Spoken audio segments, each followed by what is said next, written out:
तारीख उठा करके देखो, जिस आलमगीर को जालिम कहा जाता है उसी औरंगजेब की कहानी बता रहा हूँ। बहुत गौर से सुनना, मैं इस्लाम की तारीख बता रहा हूँ। कल जब हम इख्तिदार पे थे तो हमने धर्म दे के बगैर इज्जतें बचाई थी। आज तुम इख्तिदार में हो तो हमारी इज्जतें महफूज नहीं है। देखो इस्लाम का शहजादा जब किसी कुर्सी पे बैठता है फिर मुस्तफा जाने रहमत का दौर कैसे याद आता है। मैं आईना हूँ दिखाऊंगा दाग चेहरे के, जिसे खराब लगे सामने से हट जाए। इतराने की जरूरत नहीं है, अगर ज्यादा इतराएंगे खुदा खत्म करके नई कौम खड़ी करेगा। हम अगर ज्यादा इतराएंगे हमारे निशान तक मिटा दिए जाएंगे। और इस्लाम की तारीख रखी है, अल्लामा रियाज साहब तारीख रखी है इस्लाम की, खुदा की कसम। डॉक्टर इकबाल ने कहा था है आया यूनिस और तातार के अफसाने से, पासबा मिल गए काबे को सनम खाने से। अगर वो चाहता है तो मिटाने वालों को दीन की हिफाजत के लिए चुन लेता है, जो खत्म करने आते हैं वही बका का झंडा लेके खड़े हो जाया।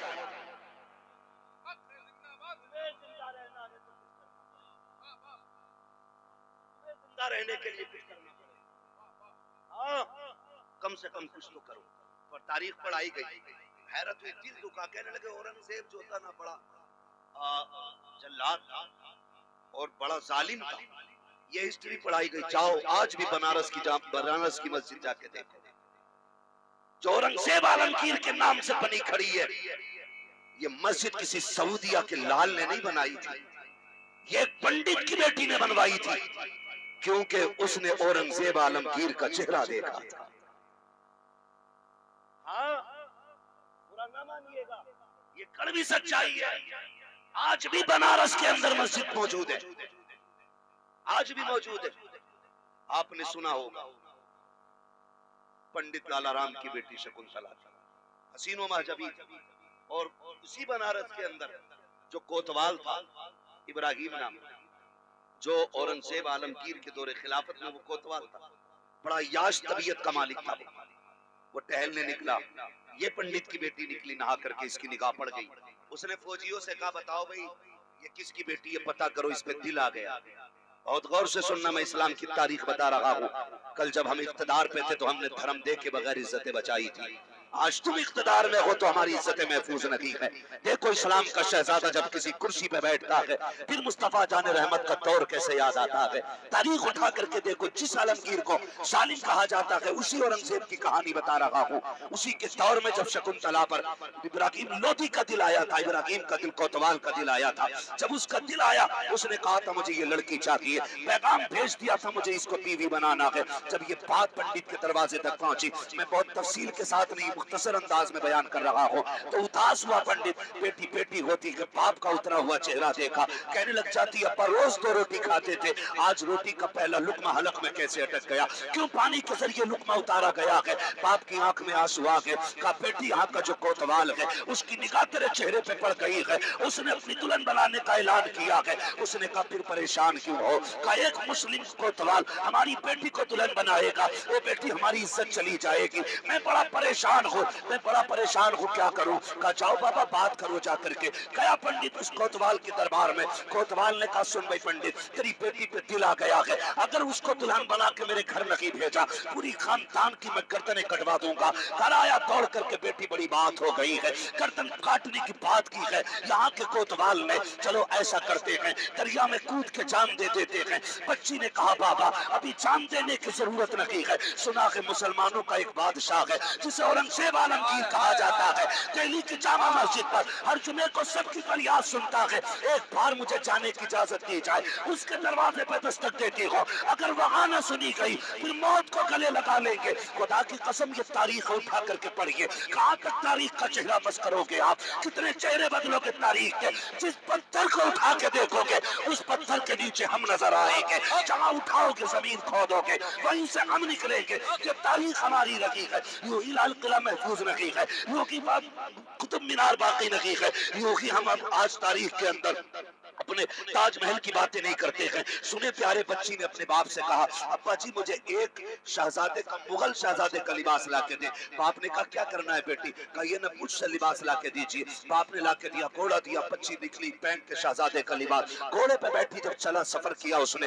बाप ने कहा बेटी कब तक आएगी? कहा बस 8 दिन के अंदर वापस आ जाना है। बनारस से बच्ची ने सफर किया, दिल्ली में पहुंची है। जुमे का दिन का सूरज निकल रहा था, पता किया कहाँ मिलेंगे। कहा जुमे की नमाज के बाद औरंगजेब आलमगीर जब मस्जिद से निकलते हैं, सबकी फरियाद सुना करते हैं, ये भी जाकर के फरियादियों की लाइन में खड़ी हो जाती है। आओ तुम्हें बताऊं इस्लाम की तारीख क्या रही है, पढ़ो दीन सीखो, तालीम हासिल करो, तब तुम आगे बढ़ सकते हो। जैसे कि औरंगजेब आलमगीर मस्जिद से निकल रहे हैं, हर एक की फरियाद सुन रहे हैं, पर्चे हाथ में लेते आ रहे हैं। खुदा की कसम ये पंडित की बेटी मर्दों वाला लिबास पहन के खड़ी है, उन्हीं मर्दों की लाइन में जब इस्लाम का ताजदार हजरत औरंगजेब आलमगीर पहुंचेगा चलते चलते बच्ची तक। तारीख गवाह है, जैसे ही बच्ची के करीब पहुंची, आपने निगाह उसके चेहरे पे नहीं डाली, नीचे निगाह कर लेते हैं और बिना कुछ पूछे कछे कहा, बेटी तुझे यहाँ आने की क्या जरूरत पड़ गई थी, यहाँ क्यों आके खड़ी है? पर्ची हाथ में डायरेक्ट नहीं ली है, आपने अपनी चादर का कोना पकड़ा है, उससे कागज को पकड़ा और कहा बेटी महल में आओ, वहां बात करेंगे। अल्लाह अकबर। जब आया है महल कबा मिला, बच्ची महल में आई है, औरंगजेब आलमगीर ने नजरें झुकाई है, बेटी सर झुका के खड़ी है। उसने कहा था महाराज एक बात देखी है, बड़ी उम्मीदें लेके आई थी तेरे दरबार में, मुझे इंसाफ दिया जाएगा, लेकिन आज दिल टूट गया है। कहा किस लिए? कहा सबके कागज आपने अपने हाथों से लिए थे, लेकिन मेरे कागज को कपड़े से पकड़ा था, ये नाइंसाफी क्यों की गई? तो औरंगजेब ने कहा था बेटी तू एक औरत है और हमारा इस्लाम किसी औरत को हाथ लगाने की इजाजत नहीं देता है। नारे तकबीर, नारे रिसालत, अज़मत इस्लाम, पैगंबर इस्लाम, ख्वाजा गरीब नवाज कॉन्फ्रेंस, मसलके आला हजरत। बेटी तू एक लड़की है और हमारा इस्लाम किसी लड़की को हाथ लगाने की इजाजत नहीं देता। मैं पूछना चाहता हूँ, क्या तुम भी किसी ऐसे शासन पर बैठे हो जहाँ गैर महरम को छूना हराम कहा जाता हो और फिर भी बदनाम इस्लाम है? खुदा की कसम, जो इज्जत बेटी को इस्लाम ने दी है वो दुनिया के किसी धर्म, किसी कोने में नजर नहीं आ रही। गैरों से कहा तुमने, गैरों से सुना तुमने, कुछ हमसे कहा होता, कुछ हमसे सुना होता। पढ़े तारीख अपनी। औरंगजेब आलमगीर ने कहा मेरी बच्ची बात ये नहीं है, हम किसी गैर महरम को हाथ नहीं लगाते। ये बादशाह का नजरिया, ये बादशाह का नजरिया है। मुझे इसमें गुफ्तगू नहीं करनी है, मैं सियासी गुफ्तगू करने नहीं आया, मैं अपनी कौम को बेदार करके मुस्तफा के मदीने तक पहुंचाना चाहता हूँ। बस यही नजरिया है और हर डगर हर नगर पे यही चाहते हैं, यही है आरज़ू तालीम कुरान हो जाए, हर एक परचम से ऊंचा परचम इस्लाम हो जाए। भाई औरंगजेब आलमगीर के दरबार में बच्ची खड़ी है, बता बेटी बात क्या है? बच्ची ने पूरी रुदात करी, कहा आपका जो कोतवाल है ना वो इज्जत लूटना चाहता है, सुना है आपके दरबार से कोई खाली नहीं है। 8 दिन का टाइम मिला है उसके, 15 दिन का टाइम मिला है उसके दरबार से, अगर दुल्हन बन के न गई तो मेरा परिवार मार दिया जाएगा, क्या करूं मैं?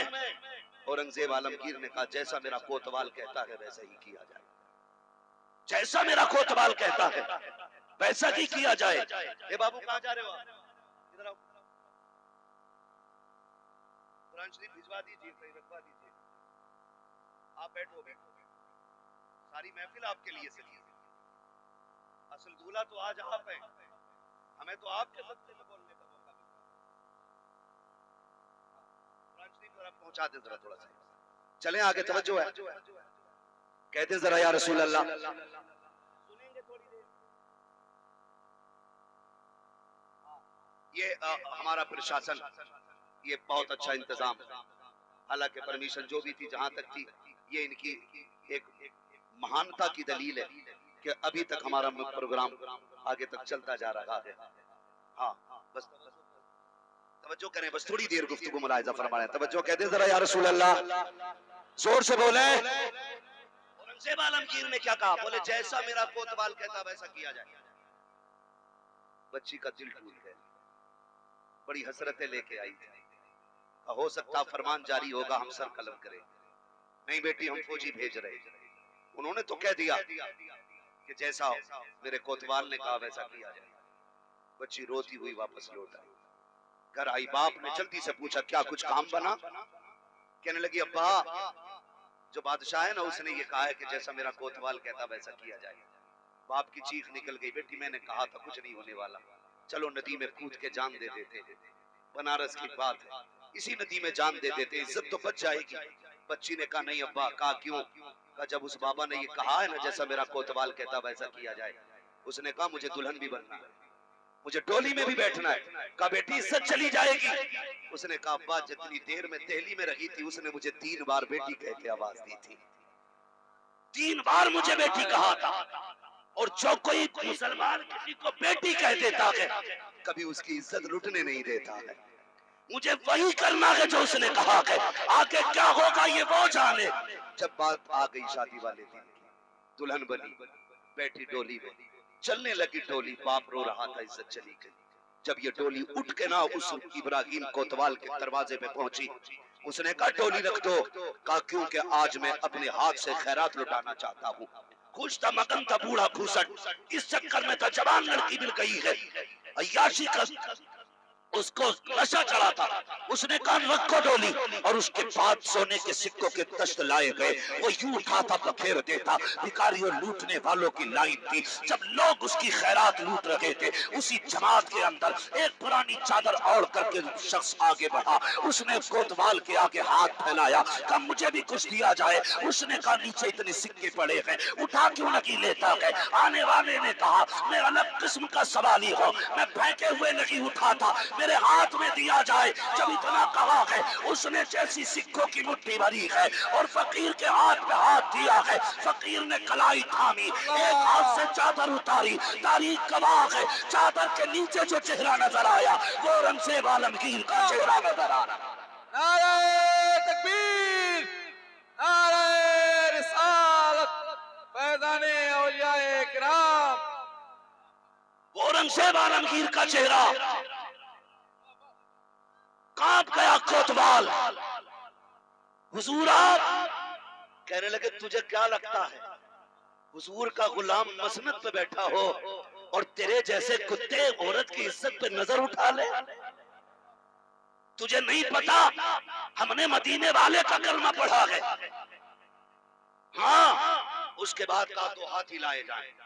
2 हाथी लाने के बाद उसी मैदान के अंदर दोनों हाथियों में उसकी टांगे जंजीरों से बांध करके मुखालिफ सिमतों में दौड़ाया गया, पीठ से चीर के रख दिया। ऐलान किया औरंगजेब आलमगीर ने, ये मत समझ लेना बेटी किसी गैर कौम की है, आज के बाद किसी बेटी की इज्जत पे भी उंगली उठी औरंगजेब आलमगीर के दौर में यही हश्र किया जाएगा। उसके बाद बच्ची निकली है पालकी से, कहने लगी महाराज आप आ गए, मेरे घर चलिएगा। अल्लाह अकबर। औरंगजेब आलमगीर पंडित के घर आए, अल्लाह अकबर कहते हैं बेटी जल्दी कीजिए, मुझे पानी दिया जाए पीने के लिए। बच्ची ने कहा आप प्यास ज्यादा लग रही है। कहा जिस दिन तुम मेरे दरबार में गई थी और अपना दर्द बयान किया था उसी दिन मैंने कसम खाई थी उस दिन तक पानी नहीं पीऊंगा जब तक बेटी के साथ इंसाफ नहीं कर दूंगा। अल्लाह अकबर। उस पर याद के बाद आज पहला दिन था, औरंगजेब आलमगीर ने पानी पिया है। बच्ची से कहते हैं अब बेटी मुझे पानी तो पिला दिया, मुझे नमाज अदा करनी है। बच्ची ने एक चबूतरा बनाया था, कहा मुझे पता था तुम आओगे तो इबादत भी करोगे, ये जगह मैंने आपके लिए साफ मिट्टी से तैयार की है, आप इस पे नमाज अदा करें। औरंगजेब आलमगीर ने शुक्रिया के सस्ते जिस जमीन पे अदा किए थे उसी जमीन को पंडित ने मस्जिद बना दिया था और आज तक उस मस्जिद का मुतवल्ली पंडित के घराने का शख्स रहता है। तारीख रही है और हमारी औलाद को बेवकूफ बनाया जाता है कि तुम्हारा जो बादशाह था वो जालिम था। खुदा की कसम जब हम कुर्सी पे बैठे थे तो इज्जत सलामत थी, इज्जत सलामत थी। मेरी कौम तुम्हें पढ़ना होगा, आगे बढ़ना होगा। आज तो सबसे ज्यादा पैसे का जो नशा चढ़ा है ना, नशा पैसे का। हर बंदा ये चाहता है यार पैसा मेरे पास ज्यादा दिखेगा, आपका डीजे बजाओ और उसमें ठलुए खड़े और वो यूं पैसा लुटा यूं। फिर कहते हैं नत्थू के लल्ला ने कमाल कर दिया, 8-10 गड्डी तोड़ी, 8 नहीं 50 तोड़ दे, नत्थू का लल्ला ही रह। ये पैसा उठा के किसी गरीब की चौखट तक पहुंचा दे, मोहम्मद का गुलाम कहा जाएगा, हुजूर का गुलाम कहा जाएगा। किसी का नाम नत्थू हो तो बुरा मत मानना, मैंने बिलफर्ज कहा। मेरे भाई, तुम्हें खुदा का वास्ता अपनी दौलत को नाजायज बर्बाद न करो, इसका सही जगह इस्तेमाल करो। सही जगह, जरा से पैसे के आगे तो इतना सही इस्तेमाल हो रहा। अगर लल्ला 15,000 कमा रहा तो 5 लाख से कम थोड़ी ले रहा रिश्ते में। अगर 20,000 कमाने लग गया तो 6 लाख, और 25-50 पे कहानी पहुंच गई तो कह रहा 15 लाख एडवांस चाहिए। आग लगे तेरे एडवांस में। इसे कब्र में लेके चला जा, कोई बचाने वाला नसीब नहीं होगा। एडवांस की इस लानत ने आग लगा दी। भाई तुफैल भाई, अभी हुबली में थे हम लोग रात, चंद नौजवान मुझे आके मिले। उन्होंने आके ये तज़किरा किया, हुजूर बताएं बच्चियों को कैसे बचाया जाए। सुने मेरी कौम बहुत जरा दिल थाम करके, मौज आ रही है ना, काम तो खा रहे हैं, हमें मतलब क्या है। नहीं, जब कोई भी मुस्तफा के दर की कनीज किसी गैर मुस्लिम के हाथ में हाथ डाल के किसी होटल से निकलती है ना, तो कलेजे टुकड़े टुकड़े होते हैं। हम मना कर रहे हैं, मत पढ़ाओ यार इन्हें कॉलेजों में, बेटों को पढ़ाओ, इन्हें सिर्फ कनीज़े फातिमा ज़हरा बनाओ। याद रखिएगा, बाप 1% बिगड़ा हुआ भी हो तो चलेगा, लेकिन माँ 50% नहीं, आधा % नहीं, किसी कीमत पे बिगड़ी हुई नहीं चलेगी। इसलिए कि बच्चों की परवरिश बाप नहीं माँ किया करती, माँ किया करती है। और नतीजे जानते हो, मैं तुम्हें नतीजे मैं बताना चाहता हूँ, तवज्जो कीजिएगा, नतीजे सुने। एक नौजवान मुझसे कहने लगा कि बेनकाब वाली लड़कियां इतनी बर्बाद नहीं जितनी नकाब वाली बर्बाद है। समझ रहे मेरी बात? मैं कुछ कह रहा हूं आपसे, नकाब वाली इतनी बर्बाद, बेनकाब इतनी बर्बाद नहीं जितनी नकाब वाली बर्बाद है। मैंने कहा मुंह बंद कर, कल भी नकाब इज्जत वाली बेटियों का था, आज भी नकाब इज्जत वाली बेटियों का है। फर्क इतना है कि बिगड़ी हुई लड़कियों ने आज अपने आप पे नकाब डाल रखा है। अपने ऐबों को छुपाने के लिए नकाब पहन के निकल लगी है, कहीं बाप की नजर न पड़ जाए, कहीं भाई की नजर न पड़ जाए। सोशल मीडिया पे आए दिन वीडियोस देखते हैं, कई लड़के पकड़ते हैं, किसी को पूछा जाता है, सीधी लड़की कहती बता तेरा क्या बिगाड़ा है, तू होता कौन है हमें रोकने वाला, मैं तेरी क्यों मानूं, तुझसे मतलब क्या है। ए मेरी कौम की बेटी सुन तो सही, तू 60 साल भी जिएगी, 70 साल भी जिएगी, एक दिन तुझे मौत आनी है। जिस दिन मसहरी तेरे दरवाजे पे आ जाएगी, ऐसी जिंदी मसहरी है किसी दरवाजे से खाली नहीं गई है, चबा के रखी गई है, तो कफन में लपेट के लेकर के जाती है, और ऐसे लेकर के जाती है कि तुझे वापस आने की मोहलत नहीं देगी। तू कहती है मेरी मर्जी है, आ ऐलान कर दे अपनी मर्जी से जीना चाहती हो, फिर देख मरने के बाद हशर क्या होगा। ऐसा मान इस्लाम का जिसने पूरी जिंदगी तुझे इज्जतें दी है और इतनी इज्जतें अता फरमाई है कि मरने के बाद मर्द को 3 कपड़े हैं, लेकिन औरत को 5 कपड़ों का ऐलान किया जा रहा है। मुझे बताया जाए, जब किसी औरत का इंतकाल होता है, जनाजा तैयार होता है, ऐलान किया जाता है, वो लोग इसको कभी न देखें जिससे ये पर्दा करती थी, आज गैर महरम को देखने की इजाजत नहीं है। मैंने कहा दुरुस्त है। उसके बाद जब कब्र में उतारने की बारी आई, यदि काम के दानिश्वर लोग एक कपड़ा लेकर खड़े हो जाते हैं, कहते खबरदार बेटी के जनाजे पे भी नजर नहीं पड़नी चाहिए। अल्लाह अकबर। मैं पूछना चाहता हूँ, कब्र में उतारते वक्त तुम्हें जनाजे का ख्याल है, उसके कफन पे नजर नहीं पड़ने दे रहे हो। आज इतनी गैरत आ गई है, कल जब ये शादियों में बिना दुपट्टे के जाती थी तब भाइयों की गैरत कहाँ थी, जब ये बिना दुपट्टे के बाजार में टहलती थी तब कहाँ थे लोग ये कहने वाले नजरें झुका लो फला की बेटी आ रही है। तब तो फैशन के नाम पे तुमने बेटियों को नंगा किया, डिजाइन के नाम पे बेटियों के कपड़े उतार लिए। आज कब्र में जाते जाते तुम्हें शरीयत याद आ रही है, आज पर्दा याद आ रहा है। ए मेरी बेटी, इससे पहले के लोग तुझ पे कपड़ा डालें, अपने हाथ से कपड़ा डाल ले। फर्क ये है, लोगों के कहने से डालेगी, बचाने वाला कोई नहीं होगा। अपनी मर्जी से चादर ओढ़ ले, जब कब्र में पहुंचे बचाने के लिए नबी की बेटी खातून जन्नत की हाजिरी हो जाए। नारे तकबीर, नारे रसालत, ख्वाजा गरीब नवाज कॉन्फ्रेंस, ख्वाजा का हिंदुस्तान, हजरत अल्लामा मुफ्ती हम्माद रजा साहब किबला मुरादाबाद। नहीं, मर्जी है आपकी, पढ़ाएं उन्हें, लेकिन ऐसी जगह पढ़ाएं जहां पढ़ने वाली भी बेटियां हों, पढ़ाने वाली भी बेटियां हों। अगर अभी पूछ लूं ना, अगर अभी पूछ लूं किसके पास कितनी बिल्डिंग है, कहेगा अल्लाह का शुक्र है हुजूर 3 पूना में है, 5 मुंबई में है, दुआ करें आगरे में ताजमहल के आगे लेने की तैयारी चल रही है। लेके मर जाना इन बिल्डिंगों को। और पूछ लूं तुमने बेटियों को कितने कॉलेज दिए, कितने स्कूल दिए। जो कौम एक जलसे में एक रात में 5 लाख खर्च कर सकती है, वो एक साल में एक यूनिवर्सिटी तैयार नहीं कर सकती।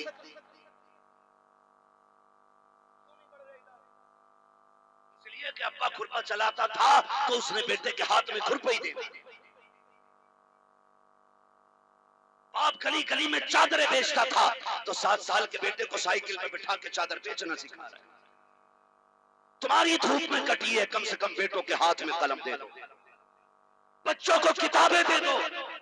क्या तुम यही चाहते हो जैसे तुमने ठोकरें खाई है तुम्हारी औलाद भी ठोकरें खाए? पढ़ाओ बच्चों को, आगे बढ़ाओ। जब तालीम हमारे पास होगी तो याद रखिएगा जिनके पास तालीम होती है उनके हुकूक उनकी जेब में पड़े रहते हैं।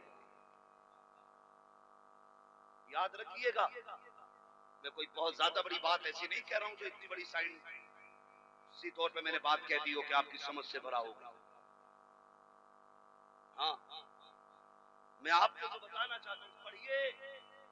ये जो गरीब नवाज बिल्डिंग खड़ी है ना, ये आपसे चीख चीख के कह रही है मेरी आंगन में बैठने वालों, बताओ कितने कुरान के कारी तुमने लिए हैं, कितने बेटों को दीन दिया है अब तक, पूछ रही है। खाली यहाँ आकर के वाह वाह करके चले जाओ। इस मदरसे का हक अदा, मदरसे का हक अदा नहीं होगा। खुदा की कसम, अगर इज्जत से जीना और मरना चाहते हो तो बच्चों को कुरान सिखाओ, तालीम दो बच्चों को, तालीम दो। हम तो डॉक्टर भी हमारे अक्सर ऐसे हैं, अक्सर ऐसे डॉक्टर हैं हमारे कि इंग्लिश पढ़ने के बाद 2 साल मेडिकल पे रहकर सुई लगानी शुरू कर दे।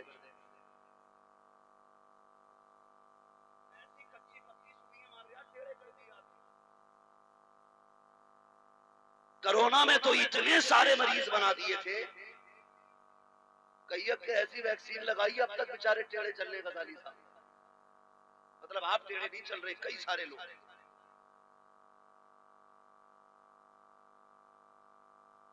समझ रहे ना मेरी बात? तो इस हिसाब से हम लोग काम कर रहे हैं। मेरे भाई पढ़ें, कलम लें। बताओ मुसलमान कितना खुश होता है। हम गए थे, हमें खिचड़ी खिला दी स्कूल में, हमारे टीचर बहुत अच्छे, हमें नकल करा के पास करा दिया। जो कौम नकल करके डॉक्टर बनेगी तो पैरासीटामोल का साल्ट क्या है, वो कौन सी दवा है, ये क्या क्या है उसमें, उसे क्या पता चलेगा यार।